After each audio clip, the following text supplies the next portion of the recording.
नमस्ते, मेरा नाम आशीष दीक्षित है और आपके लिए इस वक्त ईरान से बहुत बड़ी खबर लेकर आया हूं। ऐसे लोगों की खबर लेकर आया हूं जो ईरान में गायब हो गए। गायब यानी कि 3 भारतीय ईरान जाते हैं और 3 में से एक जो ड्राई फ्रूट का कारोबार करने जाते हैं, उनका नाम है योगेश पांचाल। योगेश पांचाल महाराष्ट्र के नांदेड़ के रहने वाले हैं, मुंबई के कारोबारी हैं। वो जाते हैं दिसंबर के महीने में ईरान अपना ड्राई फ्रूट का कारोबार करने, लेकिन वो गायब हो जाते हैं। दिसंबर में ही एक और शख्स है मोहम्मद सादिक, वो ईरान जाते हैं किसी काम से, अचानक से गायब हो जाते हैं। और एक और शख्स है सुमित सूद, वो भी दिसंबर में ही 25 दिसंबर के आसपास ईरान, माफ कीजिएगा, वो शायद जनवरी में जाते हैं। हाँ, वो जनवरी में जाते हैं सुमित सूद, और वो भी गायब हो जाते हैं। आखिर माजरा क्या है कि तीन भारतीय ईरान जाते हैं और गायब हो जाते हैं।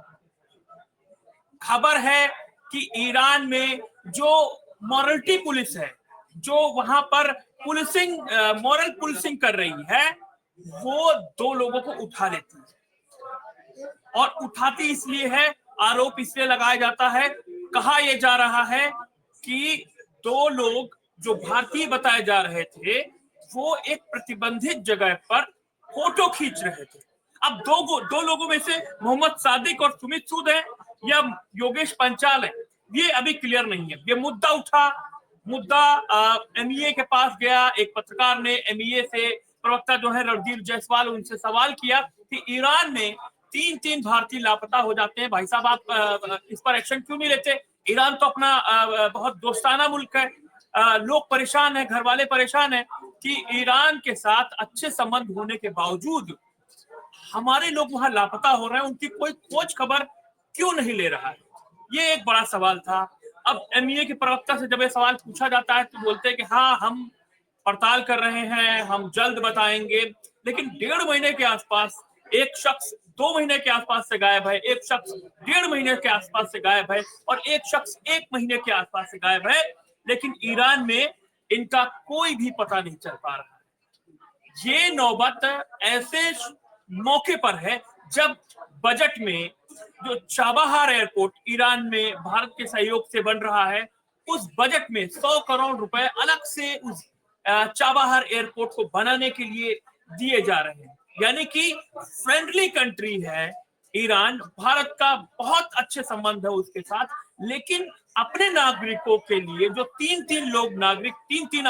शख्स भारत के वहां गायब हो रहे हैं, उनका पता लगाने के लिए अभी तक कोई पहल नहीं की गई है, ना उनका कोई सुराग लग पा रहा है।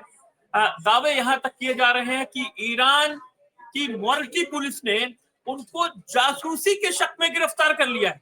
दावे ये है, आरोप है, कहा जा रहा है कि उन पर जासूसी के आरोप लगाए गए हैं और उनको गिरफ्तार कर लिया गया है। कहां रखा गया है किसी को नहीं पता। मोहम्मद सादिक और अमित सूद के बारे में ज्यादा जानकारी नहीं मिल पाई, लेकिन हाँ, योगेश पंचाल जो 33 साल के हैं, महाराष्ट्र के नांदेड़ के रहने वाले हैं, ड्राई फ्रूट का कारोबार करने के लिए एक कंपनी उन्होंने खोली थी मुंबई में, वो उसके लिए ईरान गए थे। ईरान जाने के बाद 7 दिसंबर को उनकी पत्नी से उनकी आखिरी बार बात हुई थी और उन्होंने कहा था, मैं थोड़ा सा भीड़ भाड़ वाले इलाके में हूँ, यहाँ बहुत शोरगुल हो रहा है, यहाँ बहुत हंगामा हो रहा है, मैं आपको फोन करूंगा। लेकिन उसके बाद उनका कोई फोन नहीं आया और वो आए भी नहीं। उनकी रिटर्न फ्लाइट 11 दिसंबर की थी, लेकिन वो वापस ही नहीं आए। और 11 दिसंबर से आज 7 फरवरी हो गई है, उनका कोई सुराग नहीं, उनका कोई पता नहीं। वो कहाँ ईरान में है, तेहरान में है, कि किस जगह पर ईरान में उनको रखा गया है, वो जिंदा है भी या नहीं, उनकी कोई खोज खबर नहीं है। ये वो बातें हैं। ईरान क्या चाहता है, ईरान की जो रिवोल्यूशनरी गार्ड है, यानी कि ईरान की जो सेना है या पुलिस कहें, वो क्या चाहते हैं? क्या कोई साजिश है इसके अंदर? क्या इनको जासूसी के लिए गिरफ्तार कर लिया गया है, या फिर किसी धोखे में आ गए हैं? ये किसी ने कारोबार के नाम पर इनको धोखे से बुलाया और और तमाम चीजें हुई उसके बाद वहां पर, ये अभी तक पता नहीं लग पाया। लेकिन हाँ, MEA यानी कि रणधीर जायसवाल जो विदेश मामलों के प्रवक्ता है, उन्होंने उनसे जब ये सवाल किया गया तो उन्होंने कहा कि हाँ, मेरे संज्ञान में आया है, हम ईरान के विदेश मंत्रालय से बात कर रहे हैं कि हमारे नागरिकों को ढूंढिए, हमारे नागरिकों को पता लगाइए, सुराग लगाइए कि वो कहाँ है, किस हालत में है। हालांकि अभी तक इस मामले में कोई भी जानकारी नहीं मिली है। ईरान के संबंध भारत के साथ बहुत अच्छे हैं, जैसे मैंने आपको पहले बताया।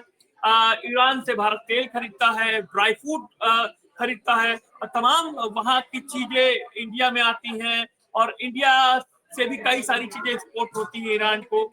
तो आना जाना व्यापारियों का लगा रहता है। लेकिन इस तरीके से योगेश पांचाल का गायब हो जाना एक बड़ा सवाल खड़ा करता है कि क्या ईरान में सब कुछ ठीक है?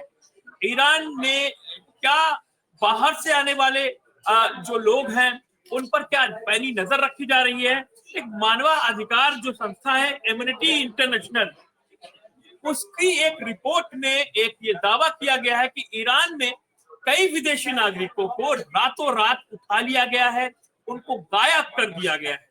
यानी कि ईरान में चाहे वो तेहरान हो या मकरान हो या तमाम उसके बड़े शहर हो, वहां पर जो भी विदेश से आए हुए, बाहर से आए हुए नागरिक आते हैं, चाहे वो व्यापार के लिए आते हो या वो घूमने आते हो या फिर किसी और मकसद से आते हो, उन पर पैनी नजर रखी जा रही है।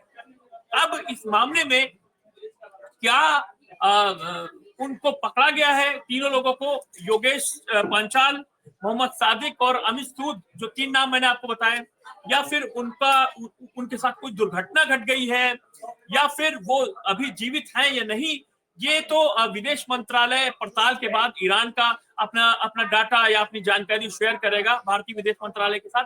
लेकिन इतना जरूर है कि ईरान जाना, इसलिए मैं कह रहा हूं, ईरान जाना खतरे से खाली नहीं, क्योंकि आप जानते हैं कि किस तरीके से मिडिल ईस्ट में ईरान को दुश्मन मुल्क बताया जा रहा है। अमेरिका के राष्ट्रपति डोनाल्ड ट्रंप लगातार ये बोल चुके हैं कि ईरान, मुझे अगर कुछ होता है, मुझे अगर एक खरोच भी आती है कि मेरी जान को कोई खतरा होता है, तो ईरान को निस्तनाबूद कर देना, मिटा देना, दुनिया के नक्शे से ईरान को डिलीट कर देना, ये उनका फरमान है। और जिस तरीके से आप देख रहे हैं कि जियोपॉलिटिक्स में चल रहा है कि पहले गाजा पट्टी को निस्तनाबूद कर दिया गया, हिजबुल्लाह को खत्म कर दिया गया, हमास को खत्म कर दिया गया, सीरिया में असद की सरकार को खत्म उखाड़ फेंका गया, यमन में हुती विद्रोहियों को निस्तनाबूद करने की पूरी प्लानिंग है। लगातार अमेरिका जिबूती और सेंट डियागो जो आइलैंड है वहां से B-2 बॉम्बर और तमाम फाइटर जेट से राजधानी सना पर अटैक कर रहा है। अगला नंबर किसका है? सबको पता है, अगला नंबर है ईरान का, और ईरान भी इसके लिए सचेत है।